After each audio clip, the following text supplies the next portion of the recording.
going to use the blocks now to translate them onto the bends. I think I showed you in one of the videos, or just a short snippet, that I had some of them marked out. I don't know if that's the right method, but that's what I'm going to go with, and we're just going to roll with it. So we're going to see what happens here. I'm going to break them apart. I am only going to use the bends themselves to cut the bends out of the...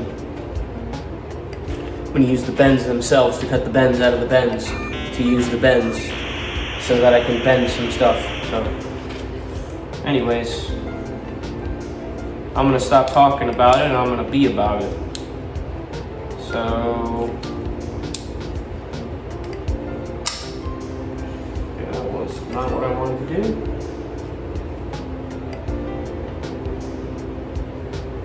Okay, so I pretty much just have one 22.5 degree bend here, and the rest are just straights. So, same thing here, actually. So, okay, so I guess the right thing to do now would be to cut two 22.5 degree bends out of this. I really wish I had one of those fancy degree wheel things, but I don't have one, so we're gonna eyeball it and hope for the best. So I guess what I'll do is I'll go grab a 22.5 elbow thing and mark it out onto one of these and get it in the saw, cut it up.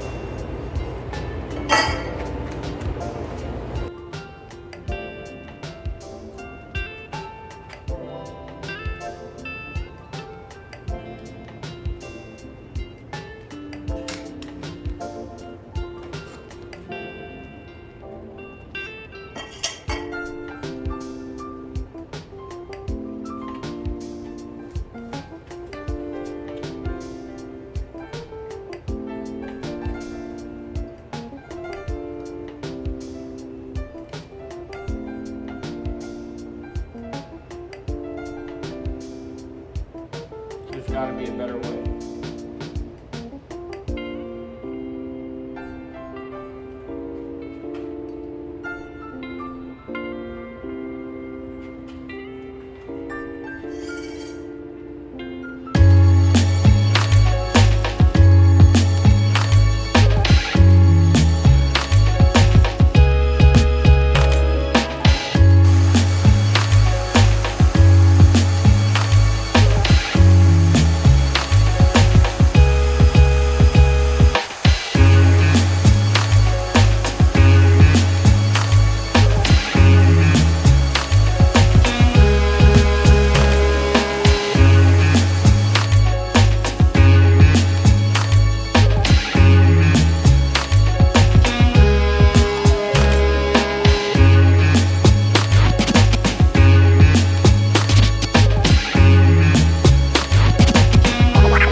I might have got the whole second runner put together the complete wrong way, but that's okay, because I might be able to use most of it for the first runner.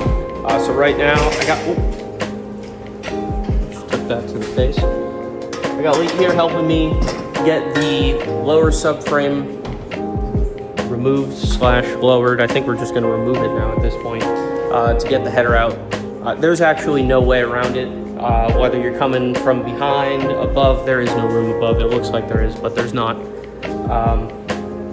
So we're trying to get this thing out. I should be able to build the rest of it outside of the car now that I have two of the runners already tacked. That positions the flange where it needs to go, and I already have the other collector set. So I actually think I should be able to do the rest of this outside of the car, then weld it up and put it back in so that we don't have to keep putting it in and out with the subframe and whatnot. So, you know, like I said, this car doesn't normally have this engine in this, so it's definitely like putting 10 pounds of shit in a 5-pound bag. It's very tight no matter where you look. So, gonna get the header out, gonna get the subframe lowered, and we're gonna go from there. I gotta break apart that second runner, unfortunately, but it's gonna be much easier because I'm not gonna be doing it on the ground, back and forth. So, yeah, I'm just gonna throw the time lapse up, get the subframe out, take a look at the header. I couldn't see shit down there tacking, so I need to either come up with or find a different method, either some welding glasses or something that's better for close quarters. It's something I've always struggled with.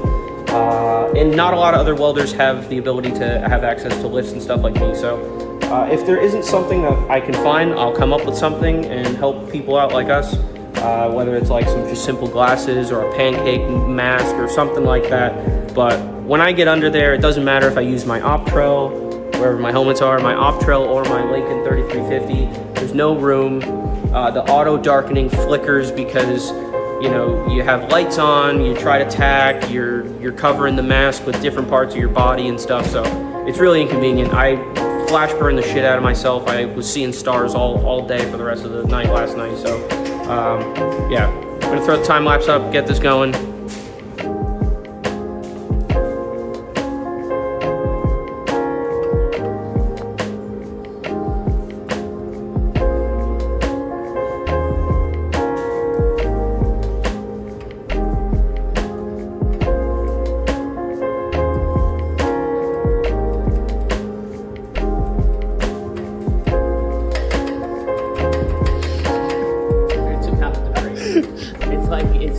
It's so on. You see that fucking even this is what I'm talking about. Even out of the car, man, it'll still break your fucking balls, dude. This doesn't make any sense.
All right, so this was kind of a freaking disaster, but not really. It actually worked out great.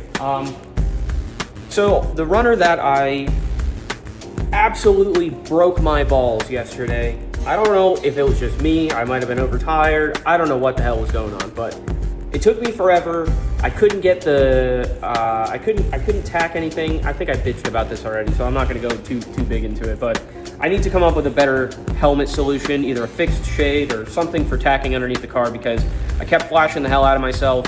I couldn't see, then, you know, I was in a good position and I'd start to weld, my helmet would dim and then it would undim and I would be staring directly at the fucking light. And if you weld, you understand. If you don't weld, you don't really know, but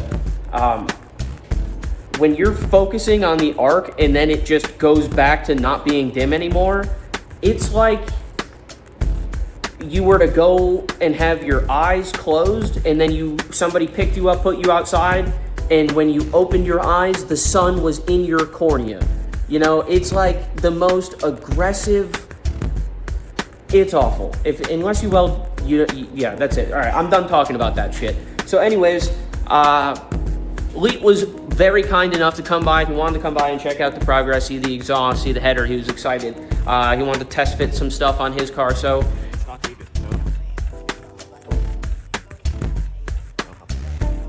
there's pretty much no way to design the header to be installed and uninstalled with all the shit bolted in, meaning the motor mount, the subframe. I wanted it so that you could bolt it in and unbolt it, no drama, you know, just throw it on jack stands in your driveway and install the header. That was a nice thought, but that's not gonna happen. So, anyways, we're here. So, look, it's a swap car. You gotta do lots of cutting and measuring, and it's not a direct swap to begin with. So to think that you're gonna have a direct swap header as well, that's just crazy. So, I am still trying to make it as user-friendly and easy in case other people do want something similar. I'm making a jig off this. So if there are people that do want something or want a variant of it, I should be able to make them something that fits. Unfortunately, like I said, with my original idea, making it installable, you know, without removing the subframe or unbolting anything, that's not going to happen. So, anyways, Leete came by, showed me what to do in terms of lowering the subframe, what's the safe way to do it with the motor still bolted into the top motor mounts and such. So, the way it lays out now, if you just remove the back motor mount and loosen some of the subframe bolts, you should be able to slide it in and out as of now. I still have the rear section to add. I'm gonna have to make it as short as possible to be able to still fit in and out with little trouble. Also because I'm fitting a high flow cat and a pretty big flex, which I don't have readily available, but we may end up switching the flex for a smaller bellow or maybe just a smaller flex section. For whatever reason, this one's pretty long. So here's where we're at. If you saw in some of the videos, I actually had this runner here.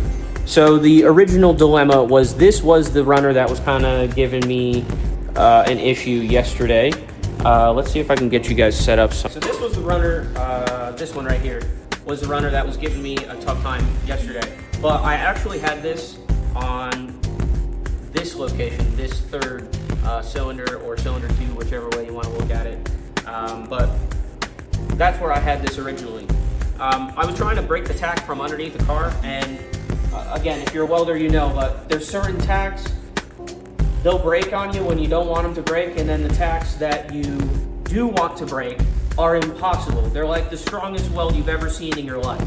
And it was absolutely breaking my balls. So we had to end up taking the whole thing out in one piece because I didn't want to, I was hammering on it, I was doing everything I could. I didn't want to break the tacks off the other runners and change this position. So it had to come out anyways. So I figured now was a good time to grab the position, try to start making the interworkings of the jig. Right now, I have this bar here. Let me bring in.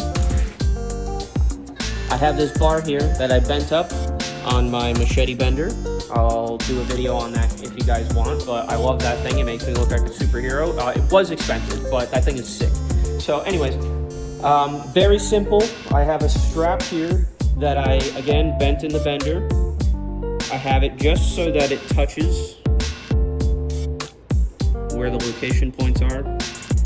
This gap doesn't really matter, but it was so that I can grab the touch points here and here, and then working my way around. I added this little bar so that I could clamp it because I didn't want to weld this because you wouldn't be able to slide it in and off, on and off. So if I just unclamp this, it's loose enough where I can, you know, pull the collector out. I could pull whatever. So anyways, I digress. So here we are.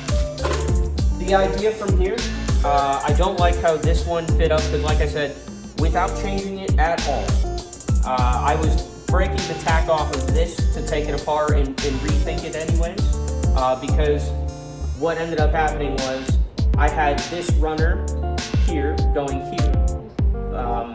When I went to go make this runner, the way that this was positioned didn't allow me to bring this up and over. I wasn't even able to put a straight piece in to come out.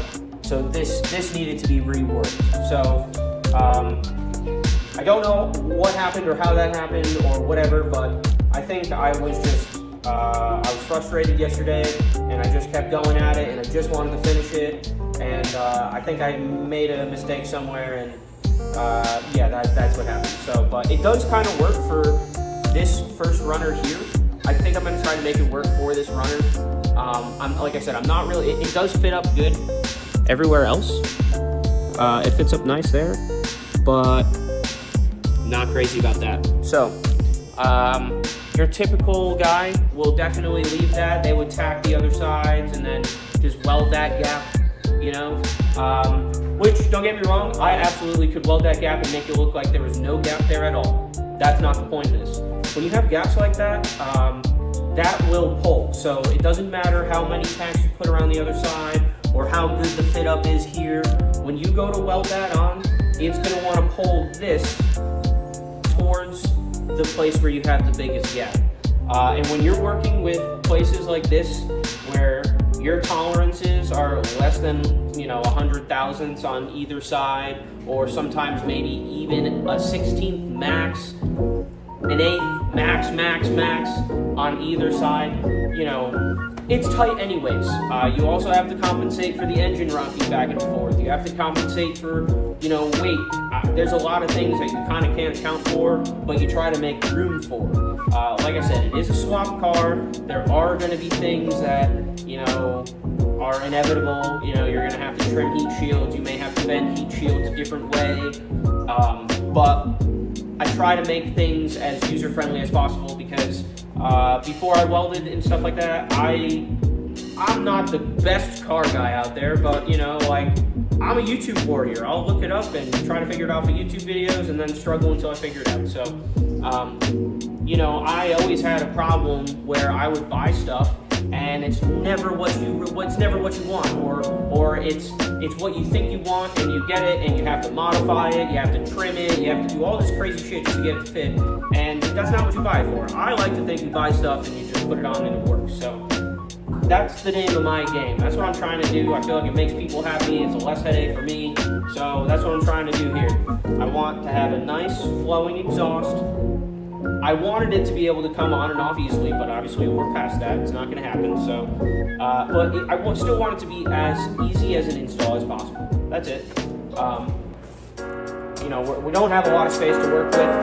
One of the first things Leete said when he came by, he goes, "Oh wow." He goes, "I've been watching the videos and seeing the stories, and he goes, it makes it seem like there's a lot more space. There's not a lot of space to work with." So, anyways, I've been talking for a long time. I don't want to make videos. The plan for this week is to get a fixture assembly so that I can weld the flange to the runners at the end and have a nice flat flange.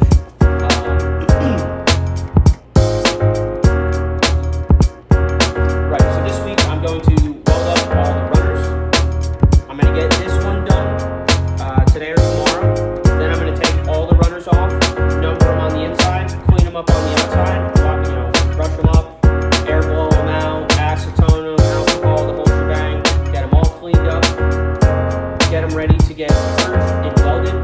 I'm going to weld them up. They hopefully should fit back into their respective places. If I have to trim them a little bit, make some adjustments, no problem, I'll do that. Then hopefully by the middle of this week, I will have a finalized jig and this welded up so that by the weekend I can finish up the exhaust. It's really just a couple of hangers, some fine tuning, and yeah, I'm really trying to get this thing done. I have some other projects that I really want to get in here and get after. I'm really excited about the R7 manifold, and then plus I got some Civic stuff. So the Civic is finally not my daily right now. It unintentionally became my daily for a couple months because my actual daily was down. So some Civic content is definitely coming, I promise. I'm going to be fixing the headliner. I'm going to be doing new stereo, stuff like that. So I'll do some videos on that stuff, just different stuff. But I'm doing the turbo kit. I'm definitely doing the headers. I am definitely doing the exhaust. So I want to do that stuff first. There's a couple track day stuff that I want to do with Dan. So I want to do that stuff. Also with Leete, he's going to track this fix sometime too. So I really want to do some autocross events with the Civic. So I want to do those with the car NA. That car is going to be used